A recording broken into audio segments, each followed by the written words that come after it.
आप देख रहे हैं इंडिया टाउन न्यूज, भारत की बात। नमस्कार, आप देख रहे हैं इंडिया टाउन न्यूज और मैं हूं आपके साथ हर्षिता। छत्तीसगढ़ एक ऐसा राज्य जिसे अक्सर छोटा और पिछड़ा कहा जाता है, लेकिन इसकी जमीन के नीचे छिपी खनिज संपदा ने इसे देश के सबसे अहम औद्योगिक केंद्रों में शामिल कर दिया है। जी हाँ, यही वजह है कि अब राज्य में बड़े उद्योगपतियों की एंट्री तेजी से बढ़ रही है।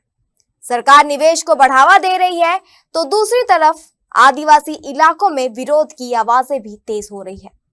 आखिर क्या है पूरा मामला, कितने बड़े उद्योग आने वाले हैं और क्या इससे विकास होगा या संघर्ष बढ़ेगा? देखिए हमारी खास रिपोर्ट।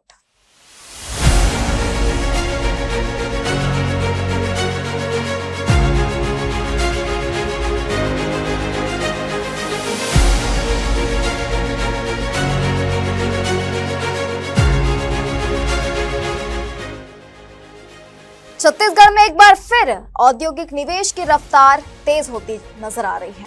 सरकारी रिकॉर्ड्स के मुताबिक 100 से ज्यादा उद्योगपति राज्य में निवेश की इच्छा जता चुके हैं।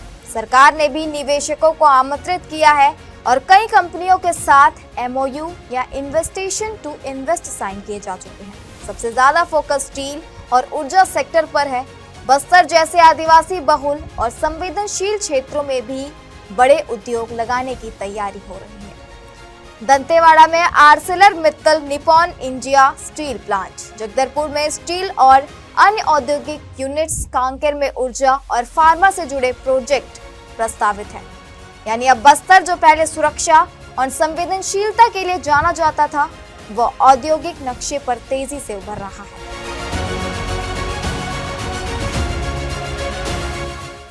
सिर्फ बस्तर ही नहीं बल्कि सरगुजा और रायगढ़ जैसे जिलों में भी बड़े उद्योगपतियों की नजर टिकी हुई है। अडानी समूह ने सरगुजा में केमिकल फैक्ट्री और अन्य प्रोजेक्ट्स के लिए जमीन मांगी है। वहीं जिंदल समूह रायगढ़ में अपने विस्तार की योजना बना रहा है, जहां पहले से ही स्टील और पावर सेक्टर मजबूत स्थिति में है। इसके अलावा राज्य में कई बड़े प्रोजेक्ट प्रस्तावित है, जिनमें पावर, स्टील, सीमेंट और फर्टिलाइजर इंडस्ट्री प्रमुख है। राजनांदगांव में फर्टिलाइजर प्लांट, दुर्ग में सीमेंट उद्योग और रायगढ़, शक्ति, बेमेतरा जैसे जिलों में ऊर्जा परियोजनाएं प्रस्तावित है। उद्योग मंत्री लखनलाल देवांगन का कहना है कि नई उद्योग नीति के बाद निवेशकों का रुझान तेजी से बढ़ा है और 130 से ज्यादा उद्योगपति राज्य में निवेश के लिए तैयार है। सरकार का दावा है कि इससे युवाओं को रोजगार मिलेगा और राज्य की अर्थव्यवस्था मजबूत होगी, लेकिन तस्वीर का दूसरा पहलू भी उतना ही अहम है।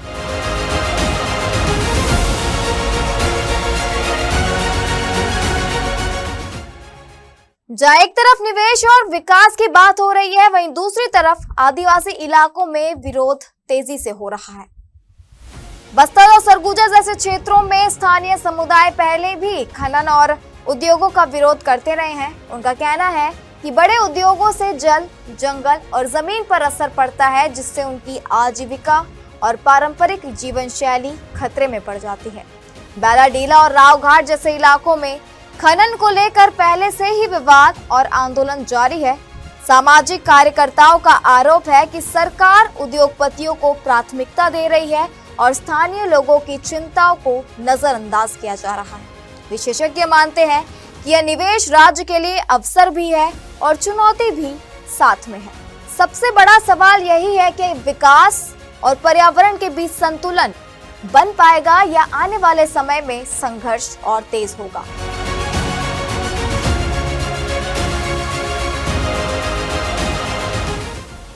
तो छत्तीसगढ़ में विकास की रफ्तार तेज करने के लिए बड़े उद्योगों का रास्ता तैयार किया जा रहा है, लेकिन इसके साथ ही जमीन पर असंतोष की हलचल भी साफ दिखाई दे रही है।